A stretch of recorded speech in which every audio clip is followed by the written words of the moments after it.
வணக்கம்.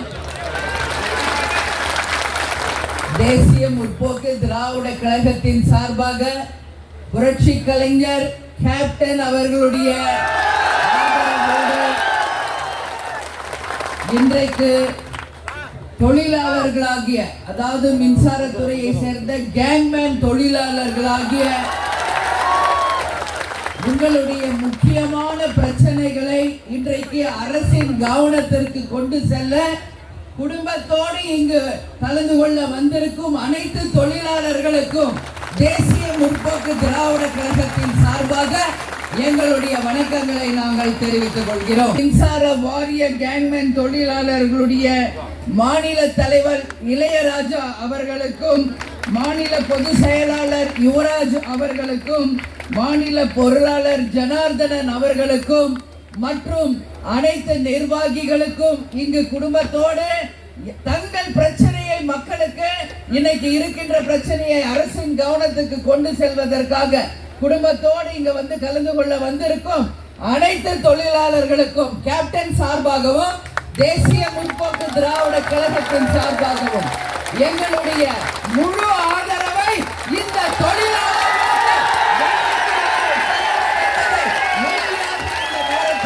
நான் தெரிவித்துக் கொள்ள கடமைப்பட்டிருக்கிறேன்.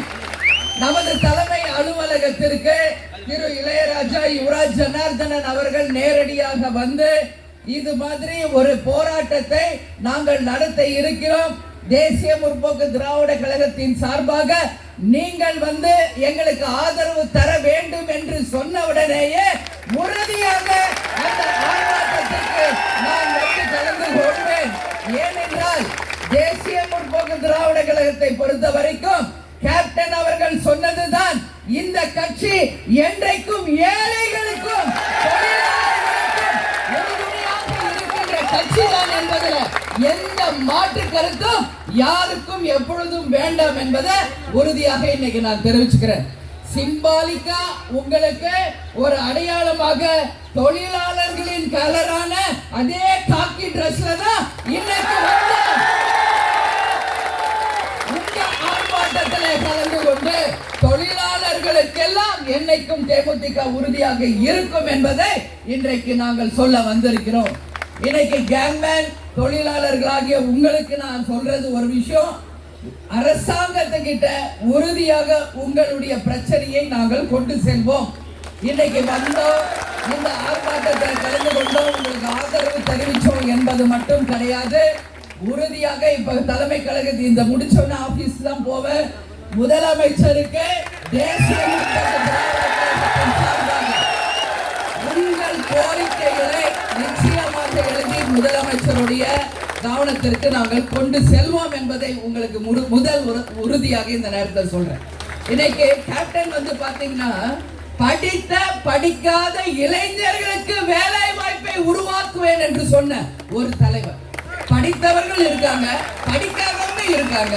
அப்ப படிக்காதவர்களுக்கு இங்க என்ன வேலை இருக்கு? அப்ப படிக்காதவங்களை அப்படியே விட்டுற முடியுமா? ஏன் அவங்க நம்ம தமிழ் சொந்தம் இல்லையா? நம்ம தொப்புள் கொடி உறவு இல்லையா? அதனாலதான் தலைவர் சொன்னாரு, படித்த படிக்காத இளைஞர்களுக்கு வேலை வாய்ப்பை உருவாக்குவோம் என்று. எப்ப சொன்னார்? 2006 முதல் தேர்தலிலே, முதல் தேர்தல் அறிக்கையிலே சொன்ன ஒரு தலைவர் கேப்டன் அவர்கள். இன்னைக்கு படிக்காதவர்கள் ஏராளமான இளைஞர்கள் இருக்காங்க. இன்னைக்கு விவசாயம், நெசவு என்று ஒரு பக்கம் இருந்தாலும் இன்னைக்கு மின்சாரத்துறையில படிக்காத இளைஞர்களுக்கு வேலை வாய்ப்பை உருவாக்குவதுதான் இந்த கேங்மேன் தொழிலாளர்கள். இன்னைக்கு படித்தவர்களுக்கே வேலை இல்லைன்றப்போ படிக்காதவர்களுடைய வேலைக்கு படிச்சவங்களை போட்டுறாங்க. இன்னைக்கு கிராஜுவேட்ஸ், பிஎஸ்சி, எம்ஏ, பிஏ எல்லாம் படிச்சவங்களை எல்லாம் இன்னைக்கு கேங்மேன் தொழிலுக்கு கொண்டு வந்துட்டா, அப்ப படிக்காத தொழிலாளர்களுக்கு என்ன வேலை வாய்ப்புகள் இருக்கு?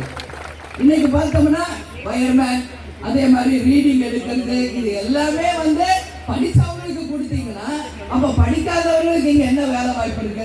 அது மட்டும் கிடையாது, ஒரு மாவட்டத்துல இன்னைக்கு தொழிலாளர்களாக இருப்பவர்களுக்கு அந்த மாவட்டத்திலேயே அந்த வேலை வாய்ப்பை இந்த அரசாங்கம் உறுதியாக தர வேண்டும்.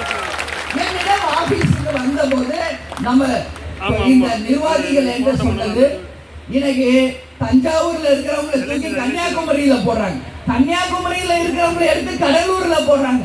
கடலூர்ல இருக்கிறவங்க எடுத்து சென்னையில போடுறாங்க. இப்படி இருந்தா எப்படி? கவனத்திற்கு நாங்க கொண்டு செல்றோம். இன்னைக்கு அந்தந்த மாவட்டத்திலேயே அவங்களுக்கு பணி அமர்த்தினா அவங்க குடும்பத்தையும் பார்த்துக்கலாம், தொழிலையும் பார்த்துக்கலாம், தங்களுடைய வாழ்வாதாரத்தையும் அவங்க பார்த்துக்க முடியும். ஒரு மாவட்டத்தை விட்டு இன்னொரு மாவட்டத்துல போட்டீங்கன்னா அவங்களுக்குன்னு ஏதோ ஒரு எமர்ஜென்சி வந்தா 300 கிலோமீட்டர் 400 கிலோமீட்டர் எப்படி பயணிச்சு போய் பார்க்க முடியும்? அம்மா வயசானவங்க எவ்வளவு பேர் வீட்டுல இருக்காங்க. ஏதோ ஒரு எமர்ஜென்சினா அவங்களால போய் பார்க்க முடியல.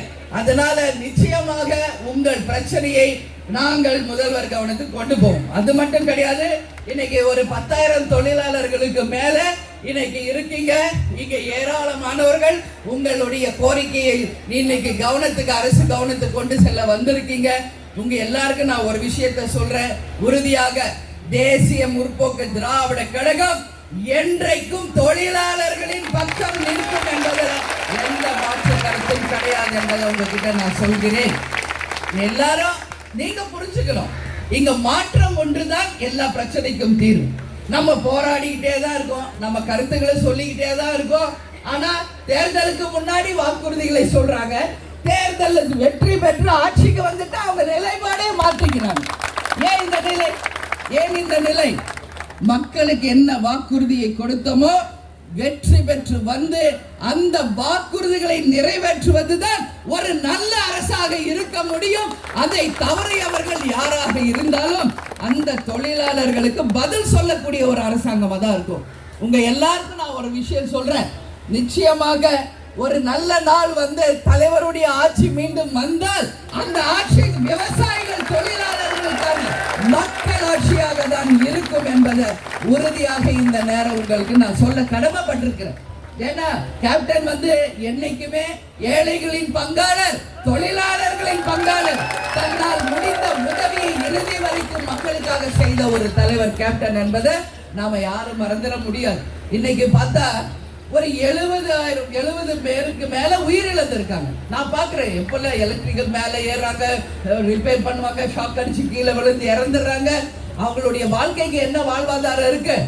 இன்னைக்கு எத்தனையோ கோரிக்கைகளை நீங்க அரசாங்கத்துக்கிட்ட கொடுத்தாலும் அதை நிறைவேற்றாத ஒரு அரசாக இந்த அரசு இருக்கிறது. உறுதியாக இந்த 25ல இருந்து 35 வயசுக்கு உட்பட்ட இந்த இளைஞர்கள் கேங்மேன் தொழிலுக்கு நிச்சயமாக எடுத்து படிக்காத இளைஞர்களுக்கு அந்தந்த மாவட்டத்திலேயே வேலையை தர வேண்டும் என்றதை நிச்சயம் நாங்கள் வலியுறுத்துவோம்.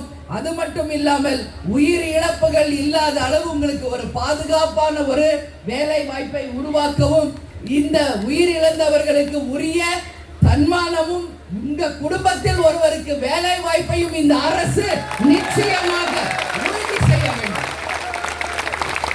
கள்ளச்சாராயம் குடிச்சு செத்தா 10 லட்சம் மக்களுக்காக ராப்பகல் உழைக்கிற தொழிலாளர்களுக்கு இந்த அவர்களுடைய ஒரு நியாயமான ஒரு கோரிக்கையை கூட செவிசாய்க்கல என்றால் இந்த அரசு இருந்தால் என்ன, இல்லை அதெல்லாம் நாங்க கேட்கிறோம். இன்னைக்கு ஒரு அரசு வாக்குறுதிகளை கொடுத்து அந்த அரசு வந்தால் மக்களுக்கு செய்ய வேண்டிய பணிகளை உறுதியா செய்யணும். தேர்தலுக்கு முன் ஒரு நிலைப்பாடு, தேர்தலுக்கு பின் ஒரு நிலைப்பாடு. இதுதான் திராவிட மாடல் ஆட்சியா என்று தொழிலாளர்கள் சார்பாக எங்கள் கேள்வியை நாங்கள் எழுப்புகிறோம். எனவே தொழிலாளர் என்னுடைய சகோதரர்களே, உங்க எல்லாருக்கும் நான் சொல்றேன், இன்னைக்கு ரக்ஷாபந்தன் தெரியுமா? ரக்ஷாபந்தன் என்ன? கையில ராக்கி கட்டி எல்லாரையும் சகோதரர்களாக ஏற்றுக்கொள்ளக்கூடிய ஒரு நாள். இது வடக்கத்தியர்களுடைய விழா இருந்தாலும் என் அன்பு சகோதரர்களாக உங்க அத்தனை ரக்ஷாபந்தன் என்னுடைய வாழ்த்துக்களை நான் தெரிவிச்சுக்கிறேன். உங்க அத்தனை பேருக்கும் ஹாப்பி ரக்ஷாபந்தன் வாழ்த்துக்களை தெரிவித்துக் கொண்டு என் உடன்பிறவா சகோதரர்களாகிய உங்களுடைய நியாயமான கோரிக்கை நிச்சயமாக வெற்றி பெறும் வரை தேசிய முற்போக்கு திராவிட கழகம் உங்களுக்கு துணை நிற்போம். உறுதியாக உங்கள் வாழ்க்கையிலே ஒளி ஏற்றுவோம் என்று அத்தனை பேருக்குமே இந்த நேரத்தில் சொல்லி உங்கள் ஆர்ப்பாட்டம் வெற்றி பெறவும் உங்களுடைய நியாயமான கோரிக்கை வெற்றி அடைய வேண்டும் என்று கூறி, தமிழன் என்று சொல்லடா, தலை நிமிர்ந்து நில்லடா, இயன்றதை செய்வோம். செல்லாதவர்க்கே என்று கூறி கேப்டனுடைய வார்த்தைகளை உங்கள் வார்த்தைகளாக நான் கூறி உங்களிடமிருந்து பத்திரிகை நண்பர்களுக்கும் இங்கு குடும்பத்தோடு வந்து பங்கேற்றிருக்கின்ற அனைத்து தொழிலாளர்களுக்கும் என் பணிவான வணக்கங்களை தெரிவித்துக் கொண்டு எதுக்கும் பயப்படாதீங்க. உங்கள் அண்ணியாக, உங்கள் அன்னையாக, உங்களுக்கு நாங்கள் துணை நிற்போம் நிற்போம் நிற்போம் என்று கூறி உங்களிடமிருந்து விடைபெறுகிறேன். நன்றி, வணக்கம்.